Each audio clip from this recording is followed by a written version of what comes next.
Assalamualaikum warahmatullahi wabarakatuh. Perkenalkan, saya Rita Sabila Utami dengan NIM 2100361. Di sini, saya dari Prodi Pendidikan Luar Biasa, salah satu anggota kelompok 1 dari mata kuliah Administrasi dan Supervisi Pendidikan.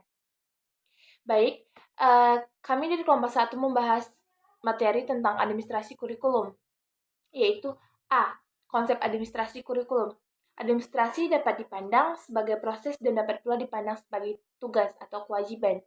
Administrasi sebagai proses sama dengan administrasi dalam arti luas itu yaitu meliputi perencanaan, perorganisasian, pengarahan, atau kepemimpinan. Secara etimologis, kurikulum berasal dari bahasa Yunani, yaitu kurir yang artinya pelari dan kurare yang artinya tempat berpacu. Jadi istilah kurikulum itu berasal dari dunia olahraga pada zaman Romawi kuno, yang berarti jarak yang harus ditempuh dari garis start sampai ke garis finish. Sedangkan menurut Undang-Undang Nomor 20 Tahun 2003 tentang Sistem Pendidikan Nasional Pasal 1 Ayat 19 menyebutkan bahwa kurikulum itu adalah seperangkat rencana dan pengaturan mengenai tujuan atau isi dari sistem pembelajaran yang diartikan untuk mencapai suatu pembelajaran yang efektif dan efisien. Sedangkan pengertian administrasi kurikulum yaitu merupakan seluruh proses kegiatan yang direncanakan dan diusahakan baik secara sengaja maupun bersungguh-sungguh, serta pembinaan secara kontinu terhadap situasi belajar dan mengajar yang baik secara efektif maupun efisiensi demi membantu tercapainya tujuan pendidikan yang telah ditetapkan.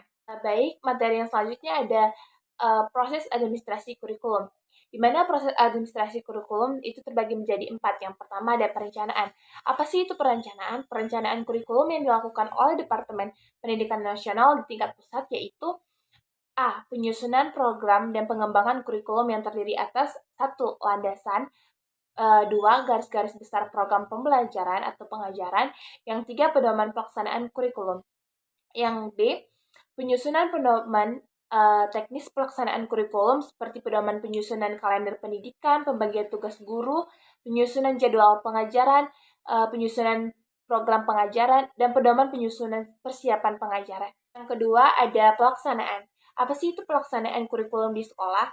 Yaitu kegiatan-kegiatan yang dilakukan guru dalam melaksanakan kurikulum di sekolah meliputi pertama, ada penyusunan program pengajaran semester. Yang kedua, penyusunan persiapan mengajar yang akan digunakan dan dipedomani oleh guru dalam melaksanakan proses belajar mengajar di dalam kelas.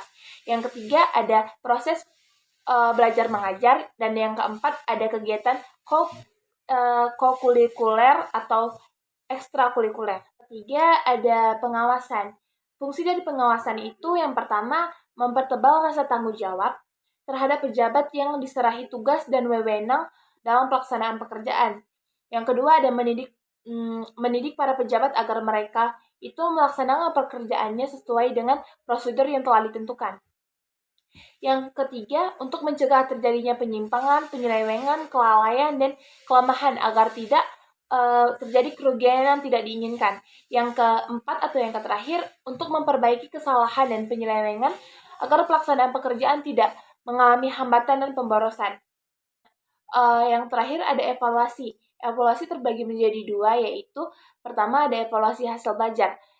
Evaluasi hasil belajar merupakan suatu kegiatan ulang yang dilakukan guna memberikan berbagai informasi secara berkesinambungan dan menyeluruh tentang proses hasil belajar siswa. Yang kedua ada evaluasi program pengajaran, yang dimana evaluasi program pengajaran itu merupakan suatu rangkaian kegiatan yang dilakukan dengan sengaja untuk melihat tingkat keberhasilan program serta faktor-faktor yang mendukung atau menghambat keberhasilan program tersebut. Materi terakhir yaitu ada peran guru dalam administrasi kurikulum. Apa sih peran guru dalam administrasi kurikulum itu? Guru adalah titik sentral dalam suatu kurikulum. Berkat usaha guru, maka timbullah kegairahan belajar siswa, sehingga memacu belajar lebih keras untuk mencapai tujuan belajar mengajar yang bersumber dari tujuan kurikulum. Untuk itu, guru perlu memiliki keterampilan belajar mengajar.